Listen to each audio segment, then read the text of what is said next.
बलिया जिले में अल्पसंख्यक समुदाय के शैक्षिक और सामाजिक उत्थान के लिए एक चिंतन शिविर का आयोजन किया गया, जिसका उद्देश्य समुदाय की प्रगति और विकास पर विचार करना था। यह शिविर आसमा सोशल एजुकेशनल सोसाइटी के तत्वाधान में कटहल नाले के समीप आयोजित किया गया।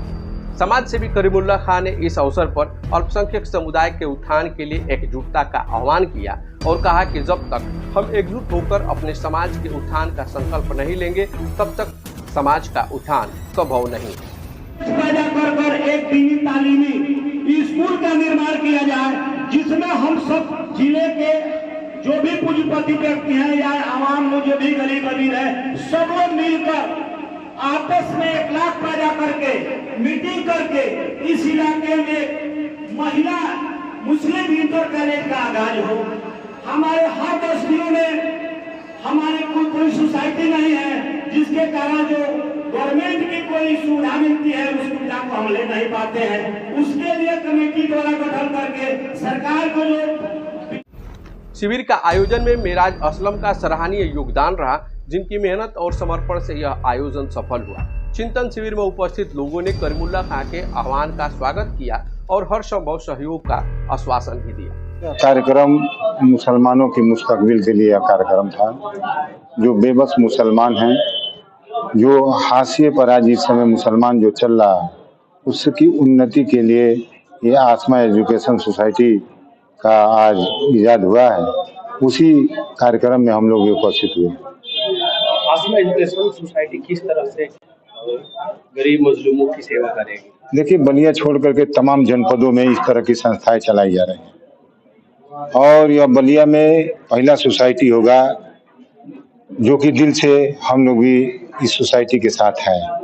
और निश्चित तौर पर जो हालात आज मुसलमानों की खास तौर से गाँव में दिखाई देती है, हम लोग तो पगडंडी तक भी घूमने का काम किया है। मस्जिदें हैं, मदरसे हैं, वहाँ पे तालीम देने वाले लोग भी नहीं हैं। इसलिए नहीं है कि उनको सही से महीना नहीं मिल पाता है, वेतन नहीं मिल पाता है।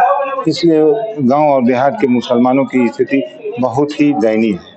आसमा सोशल एजुकेशनल सोसाइटी के इस प्रयास के साथ ही अल्पसंख्यक समुदाय की शिक्षा और सामाजिक प्रगति की दिशा में एक महत्वपूर्ण कदम उठाया गया है।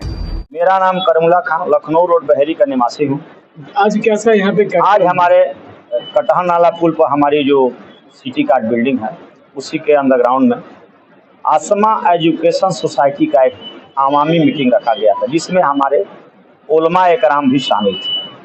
इस आसमा का उद्देश्य क्या है?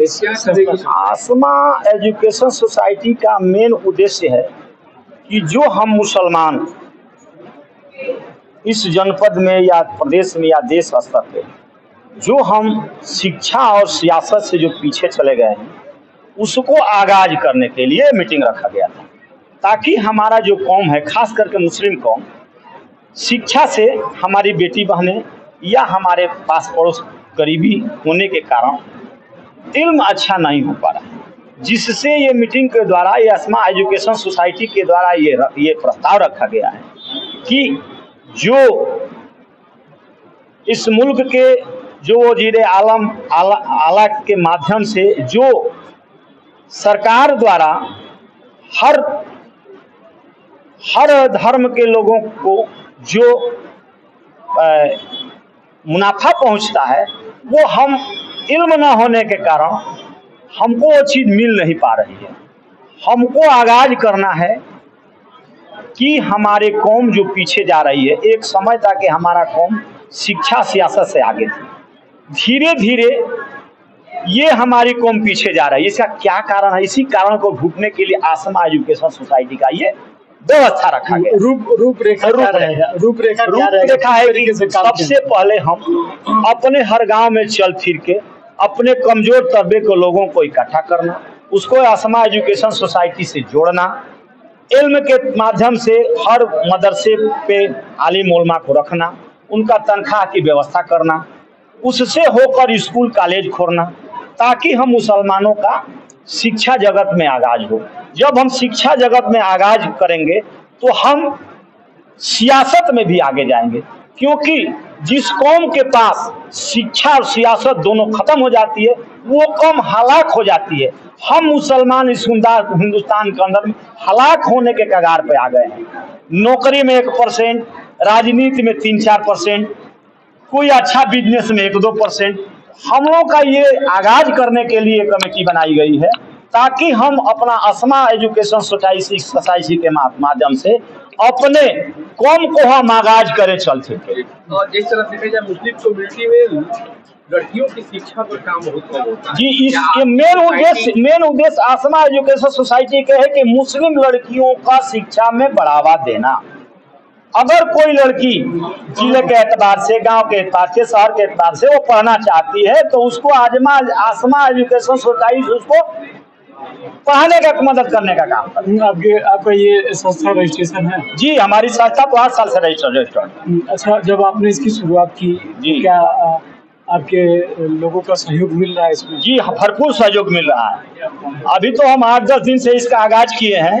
हमारे खाते में लगभग 3 लाख रुपया अभी साधारण लोगों के पास गए हैं। अभी पूंजीपतियों के पास हम नहीं गए, अपने कौम के और कौम के लोगों के पास चल फिर के जाने का काम करेंगे ताकि इस जनपद में जो हमारे कौम के खासकर दबे कुचले घर कौम के भी लोग और हमारे कौम के लोग जो शिक्षा से परे हैं उसको शिक्षा में आगे अग्रसर करने का काम। तो आज कार्यक्रम में कितने लोग आए और सहमति हुई? नियर अबाउट 400-500 आदमी का आगमन हुआ और 2 घंटा मीटिंग चली।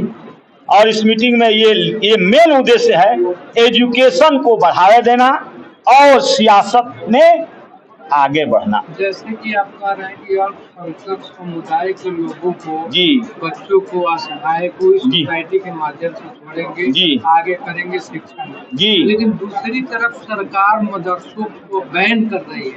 यही तो हमारी सोच है। सरकार बंद कर रही है, मान्यता प्राप्त मदरसे के भी बंद कर रही है। तो क्या आप सरकार को चुनौती दे रहे हैं ये सोसाइटी खोलकर? नहीं, हम सरकार को चुनौती देने वाले नहीं हैं।